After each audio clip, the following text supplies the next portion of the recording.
आज मैं आपको एक कहानी सुनाने जा रही हूँ। अकबर बीरबल की कहानी।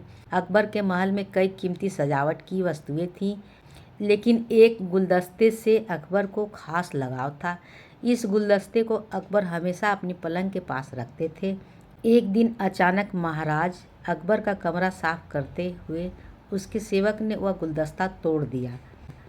सेवक ने घबराकर उस गुलदस्ते को जोड़ने की कोशिश की, लेकिन नाकाम रहा।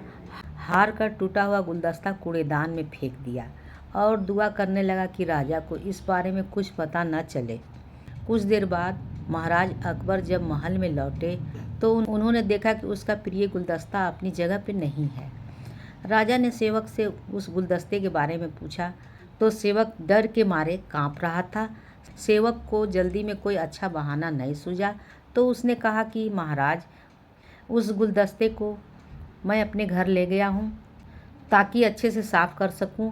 यह सुनते ही अकबर बोले, तुरंत वो गुलदस्ता लाओ।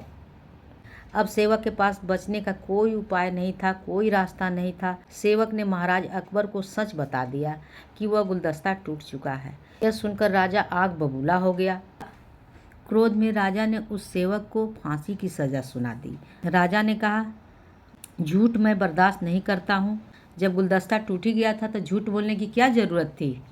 अगले दिन इस घटना के बारे में जब सभा में जिक्र हुआ तो बीरबल ने इस बात का विरोध किया। बीरबल बोले कि झूठ हर व्यक्ति कभी न कभी बोलता है। किसी के झूठ बोलने से अगर कुछ बुरा गलत होता है तो झूठ बोलना गलत है। बीरबल के मुंह से ऐसे शब्द सुनकर अकबर उसी समय बीरबल पर भड़क गए। उन्होंने सभा के लोगों से पूछा कि कोई ऐसा है यहाँ जिससे झूठ बोला है। सबने राजा को कहा कि नहीं, वो झूठ नहीं बोलते। यह सब बात सुनते ही राजा ने बीरबल को राज से निकाल दिया। राज दरबार से निकालने के बाद बीरबल ने ठान ली कि वो इस बात को साबित करके ही रहेंगे कि हर व्यक्ति अपने जीवन में कभी न कभी झूठ बोलता है। बीरबल के दिमाग में एक तरकीब आई, जिसके बाद बीरबल सीधे सुनार के पास गया। उन्होंने जौहरी से सोने की गेहूं जैसी दिखाई वाली बनवाई और उसे लेकर महाराज अकबर की सभा में पहुंच गया। अकबर ने जैसे ही बीरबल को सभा में देखा तो पूछा कि अब तुम यहाँ क्यों आए हो। बीरबल बोले, जहाँ पना आज ऐसा चमत्कार होगा जो किसी ने कभी नहीं देखा होगा। बस आपको मेरी पूरी बात सुननी होगी। राजा अकबर और सभी सभापति की जिज्ञासा बढ़ गई और राजा ने बीरबल को अपनी बात कहने की अनुमति दे दी। बीरबल बोले, आज मुझे रास्ते में एक सिद्ध पुरुष के दर्शन हुए। उन्होंने यह सोने की बनी हुई गेहूं की बाली दी है और कहा कि इसे जिस भी खेत में लगाओगे वह सोने की फसल उगेगी। अब इसे लगाने के लिए आपके राज में मुझे थोड़ी सी ज़मीन चाहिए। राजा ने कहा, यह तो बहुत अच्छी बात है, चलो हम तुम्हें ज़मीन दिला देते हैं।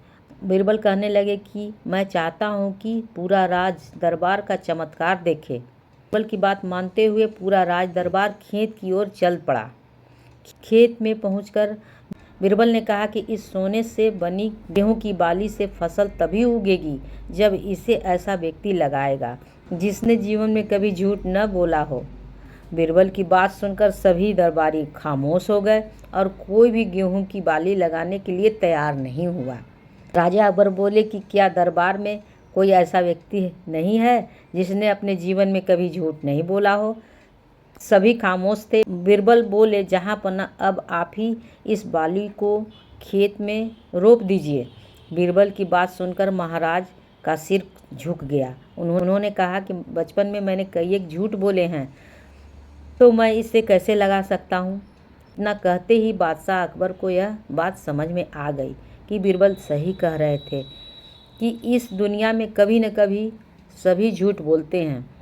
इस बात का एहसास होते ही अकबर उस सेवक की फांसी की सज़ा देने से रोक दिया। इस कहानी से सीख यही मिलती है कि बिना सोचे समझे किसी को बड़ा दंड नहीं देनी चाहिए।